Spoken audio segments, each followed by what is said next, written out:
జీవీఎంసీలో అవినీతి ఎక్కువగా జరిగే విభాగాల్లో రెవెన్యూ సెక్షన్ 1. ఇంటి పన్ను వేయాలన్నా, యజమాని పేరు మార్చాలన్నా లంచం చేతిలో పడాల్సిందే. అక్రమ నిర్మాణాలు సాగించే బిల్డర్లు పన్ను కోసం దరఖాస్తులు చేసుకుంటే అధికారులకు పండగే పండగ అని చెప్పాలి.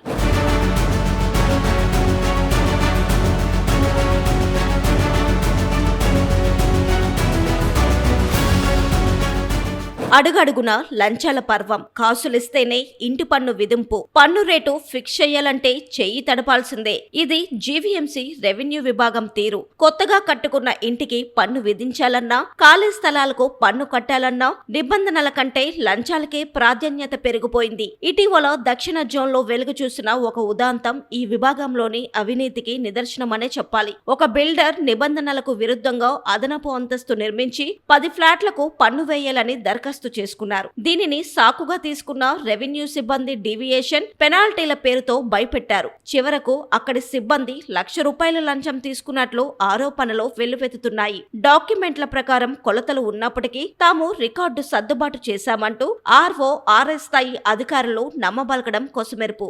జడ్సీ మల్లయ్య నాయుడు సిబ్బంది మీద చర్యలకు సిఫారసు చేయాల్సిన సమయం వచ్చిందనే చెప్పాలి.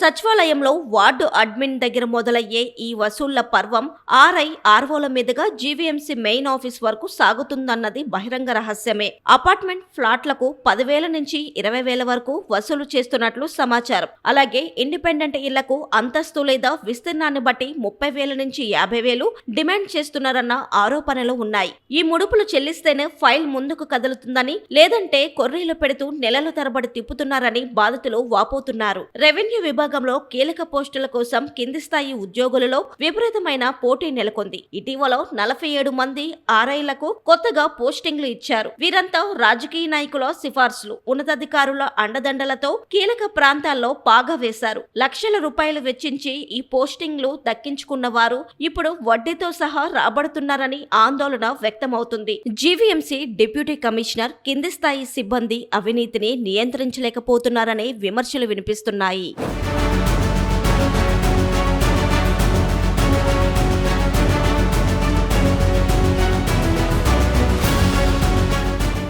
గతంలో భీమిలి జోన్లో ఒక ఆర్ఐ లంచం తీసుకుంటూ ఏసీబీకి చిక్కడం సంచలనం సృష్టించింది. ఇలా ఎంతమంది అధికారులు పట్టుబడుతున్నప్పటికీ రెవెన్యూ విభాగంలో మార్పు రావడం లేదు. పాత బకాయిలు, డిమాండ్ వసూలుపై శ్రద్ధ చూపని సిబ్బంది ఇల్లు, షాపులు, హాస్టళ్లకి కొత్త పనులు వేయడంలో మాత్రం అత్యుత్సాహం ప్రదర్శిస్తున్నారు. ఎందుకంటే అక్కడే వారికి లంచాలు బాగా లభిస్తాయి. భవనాలకు ఆక్యుపెన్సీ పత్రాలు ఉన్నప్పటికీ ఏదో ఒక చిన్న డీవియేషన్ చూపించి భారీ పెనాల్టీలు వేస్తామని అధికారులు బెదిరిస్తున్నారని ప్రజలు వాపోతున్నారు. బీపీఎస్ పత్రాలు ఉన్నా కూడా ప్లాన్ విస్తీర్ణాన్ని బట్టి పన్ను వేయాలంటూ కొత్త పల్లవి అందుకుంటున్నారు. సామాన్యుల నిస్సహాయతను పెట్టుబడిగా మార్చుకుంటున్న ఈ అవినీతి తిమింగలాలకు అడ్డుకట్ట వేసేవారే కరువయ్యారు. కూటమి ప్రభుత్వం, జీవీఎంసీ ఉన్నతాధికారులు తక్షణమే స్పందించి ఈ విభాగాన్ని ప్రక్షాళన చెయ్యాలని, ఆన్లైన్ విధానాన్ని మరింత పటిష్టం చేయాలని నగర ప్రజలు కోరుతున్నారు.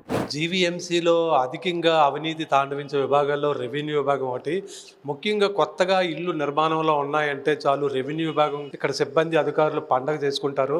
ఎందుకంటే నిర్మాణం పూర్తయిన తర్వాత ఇంటి పన్ను వేయించుకోవడానికి జోనల్ కార్యాలయాలకు వస్తారు. ఇక్కడే అవినీతికి తీరనిస్తుంది.